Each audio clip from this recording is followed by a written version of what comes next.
We loved Hokkaido. It was everything we had hoped it would be and more. The agricultural valleys punctuated with towering volcanoes, the rainy days riding along tranquil lake shores, the abundance of local markets offering up fresh seafood, bustling ramen alleys, and the kindness of the people that we met here all made this place feel very special. Did I mention the food? Man, the food was good. Despite being caught in a tropical storm caused by the tail of Typhoon Lan and having to ride several days in 60-kilometer winds, our experience in Hokkaido is one we will cherish. As we neared the end of our trip here and were preparing for our return back to Japan's mainland of Honshu, we were faced with a defining choice. Up until this stage of our trip, we had always had a plan, or at least a rough idea of where we would go next. But the journey south is one with many roads, each very different from the next. We had been advised by another cyclist to ride the western coast, a significantly flatter and more direct course. After weeks of grinding up mountain passes and enduring challenging weather, this option certainly seemed appealing. But the idea of riding the course east, along northern Honshu's Pacific coast, was one that we seemed to keep coming back to. This path is steeper, much steeper, featuring rugged coastlines and massive cliffs. It intersects major cities and it would take us through a part of the country that had been repeatedly assaulted by devastating tsunamis. As we reflected on this choice, we were reminded of the reasons we had chosen to travel Japan by bicycle to begin with. We wanted to do something difficult, to challenge ourselves physically and mentally, and to see areas of the country that few others have had the opportunity to see through more conventional means of travel. What we realized is that our decision couldn't be more obvious. We were going to cycle the Pacific coast.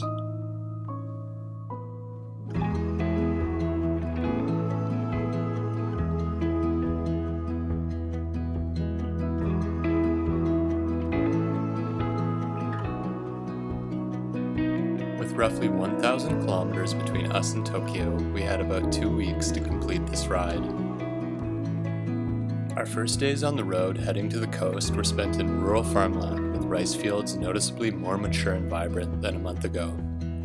We were captured by the beauty of the countryside here and were reminded that this trip really isn't about any given destination. It's about being present and finding an appreciation for the unexpected moments along the way. We arrived to the coast in a town called Hachinohe and started our journey south.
What we found on the Pacific coast was a tale of two Japans.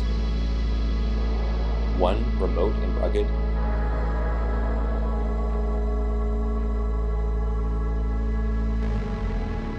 and the other industrial and developed.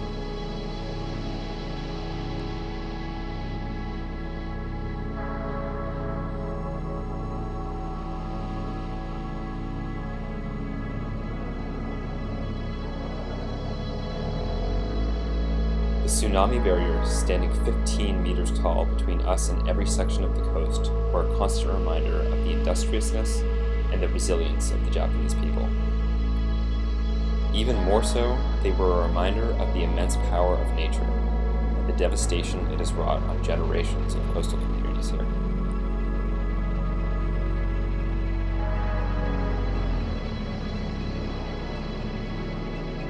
It's kind of unimaginable to see a wave that big.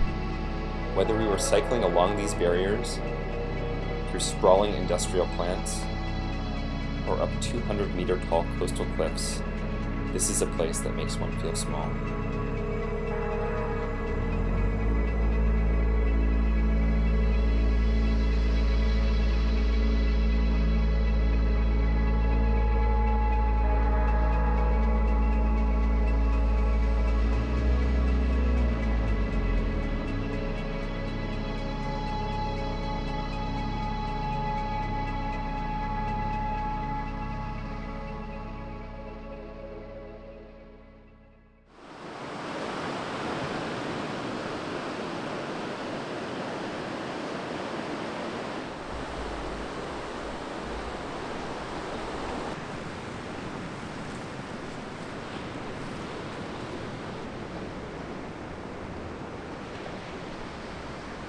We get lost at least once per day, and that's kind of what this trip's about, you know?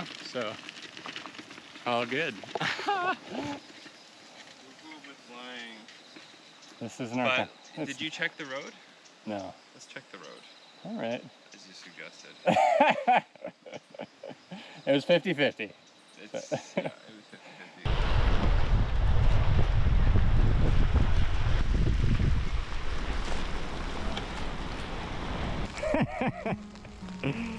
Japan in August.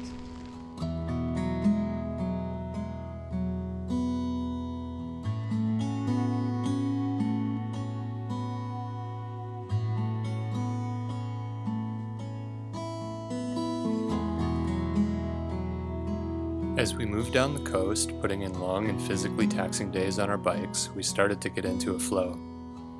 At this point, we had been on the road for just over a month and had developed something of a routine.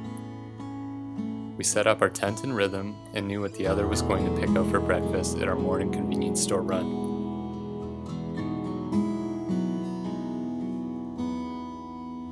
When we set off on this leg of the trip, we had ideas about meeting other tourists and maybe making some friends with locals. But the reality of this trip was that we spent almost all of our time with each other. There was almost no other tourists other than ourselves in this part of Japan, and we struggled to make meaningful connections with locals, given our limited Japanese. Besides that, almost all of our time was spent riding, filming, and taking care of basic needs. We spent all day, every day together.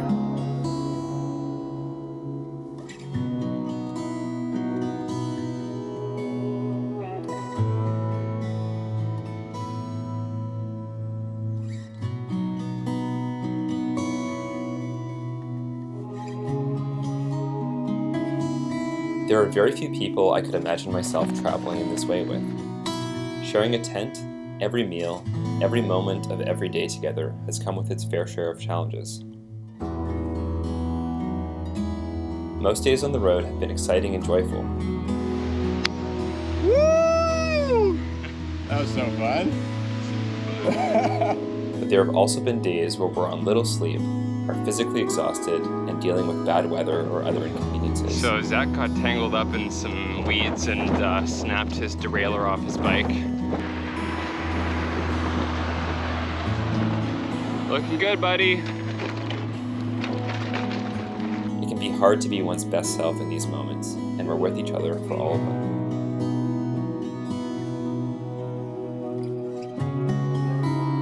The inevitable frustrations that arise when spending so much time with someone can be straining. We have also found that these experiences can be a source of growth and insight. What we learned is that moments of frustration are also opportunities to practice compassion and acceptance. That they are opportunities to remind yourself about the things you admire and respect about the other. And that they are opportunities to reflect on what it means to have a good friend and to be a good friend to someone else. A best friend to me is someone who makes you feel like you can be completely yourself. Getting an epic sunset. Gonna get a bath. Someone who you can talk to about anything without fear of judgment, who encourages you towards your goals and dreams, and who who's willing to overcome challenges with you. I don't like this one bit.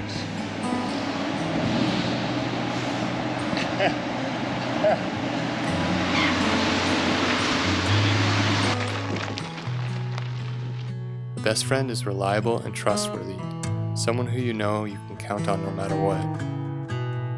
And a best friend pushes you to become a better person while also accepting you for who you are.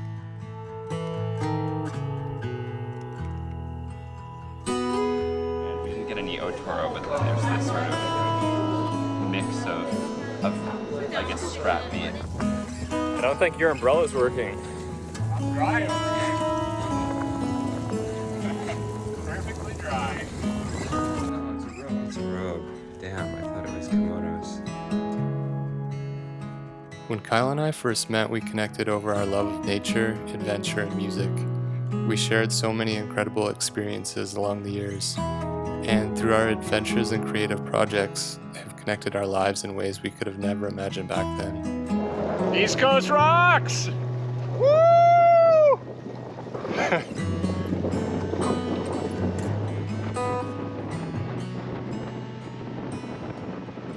Our ride down the Pacific coast was a reminder of why we chose to do this trip. It was challenging, inspiring, and full of unexpected turns and surprises. All of the things we look for in a good adventure. But more importantly, it was a reminder of why we chose to do this trip together. That we could have a crazy idea to throw ourselves into something we knew nothing about and actually count on the other to follow through with it. To trust and have confidence in each other, to work through challenges and conflicts together, and to know that we will try our best to approach every day with positivity, levity, and kindness. This ride was a reminder of the value and the privilege of having a best friend.